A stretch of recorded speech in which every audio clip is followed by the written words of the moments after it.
John coaching everyone. So, we have to divide it between Nancy and Dimitri and John so that because they might end up being on tap for 3 people. And you can always come to me and go. But we sort of have to spread it around.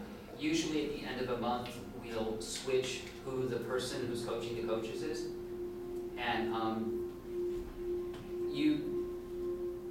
all you have to do with your coach is send a little email saying, everything's going fine, don't have any questions this week, or everything's going fine, but I wonder if you have an idea about this. It doesn't even have to be by phone.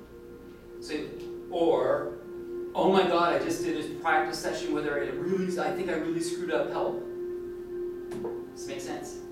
So, you do have to check in with them once a week. It can be by email, and all it has to say is, yes, we met this week, everything's going fine.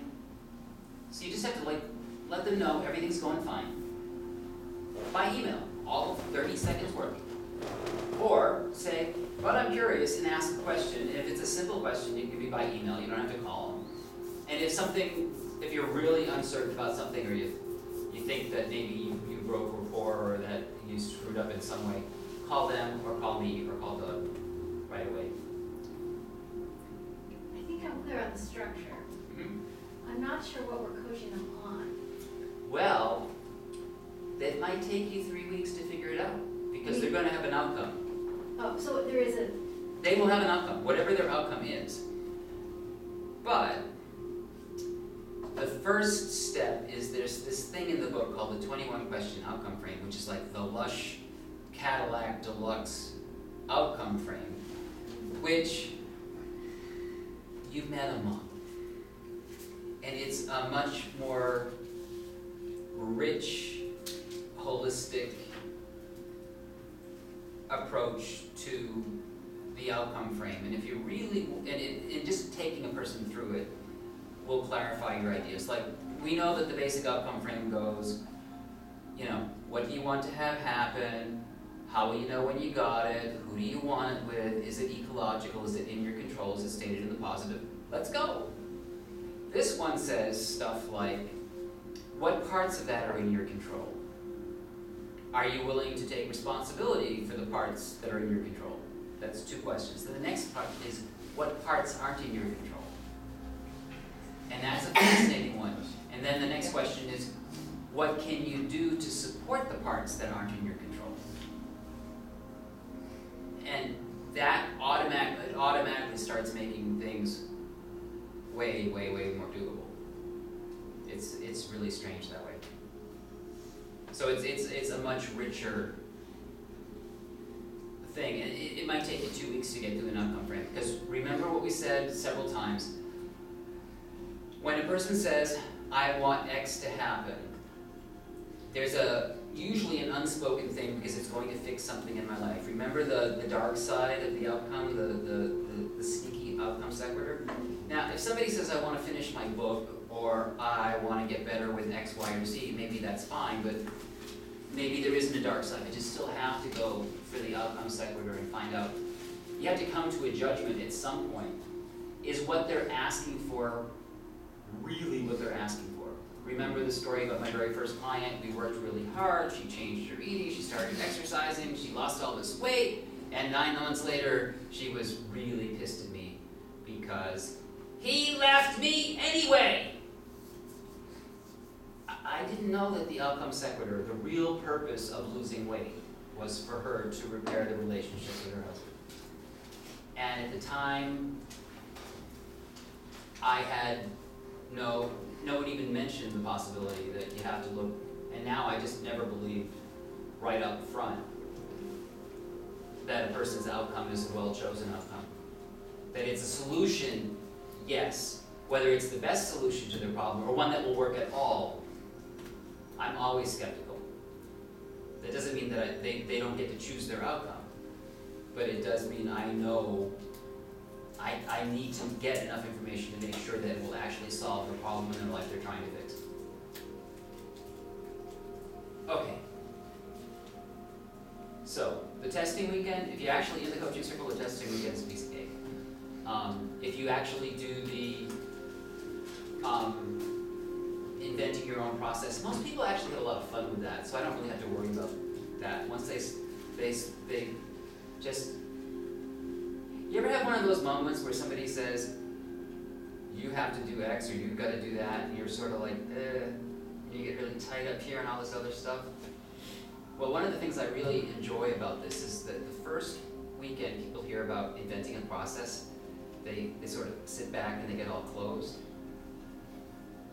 And then the next weekend, you can look around the room and you can see the people that are like, shit, this is fun. And you can see the people that haven't started yet because they're like, I'm so nervous I'm not going to do it right. And then they start hearing it, some people are like, oh, it is a blast. We tried this and we tried that, and we were thinking about that, and then we did this, and then we could come up with 4 of them. And I'm like, what are they doing? And then usually that Saturday, the people that were scared to start because they weren't going to do it perfectly have heard enough from the people that actually started about how much fun they're having, that you can sort of see this wave of go through the room that's then followed by like this excitement. It's sort of like, do you remember when you were 4 years old and you finally graduated from the box of 8 colors of crayons to the box of like 49? It's that moment where like all these possibilities are there. Okay, so you have till 3:30? 3:45. Okay, so we're going to go through one meta model pattern, and this one is easy. Modal operators. Modal operators in this case refers to move. Don't bother with your book, it's not that important. I can't take notes. Oh, you can, but this is also, taking notes in your own personal experience is actually going to be better. So modal operators are those words, I think they're often called auxiliary verbs. Need to, want to, must, can't, able to. I can't X. That's a classic example of modal operators. So somebody give me an I can't sentence. I can't carry a tune. You can't carry a tune. Okay. Now that one's great from the point of view of VAK, because for me, carry is kinesthetic, but carry a tune is auditory, and so no wonder you can't carry a tune because you have to sing it. Okay, so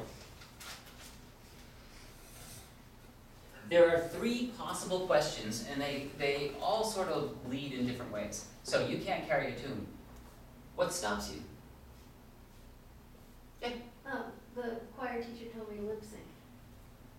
Ah. 2nd graders. Okay. So what would happen if you did carry a tune? I'd sing more frequently. What would happen if you didn't carry a tune but sang anyway? I got a little fancy there. I'd be embarrassed. If I You'd be wasn't embarrassed? carrying the tune when I was singing. You see, some people would call that jazz. Sorry, that was me playing. So there are 3 questions. What stops you? What would happen if you did or could? Or what would happen if you didn't? And they all go slightly different ways. And I'd like you to experiment. There's, just pick up I can't or I should, or, I need to lose weight. Well, what would happen if you did? What would happen if you didn't? And what I want you to do, 1, 2, 3, 4. Get in a group of 4, and you're going to sort of position yourselves like this. One person is going to be the what stops you chair. One person is going to be the what would happen if you could or couldn't or needed to or didn't need to. And the other one's going to be the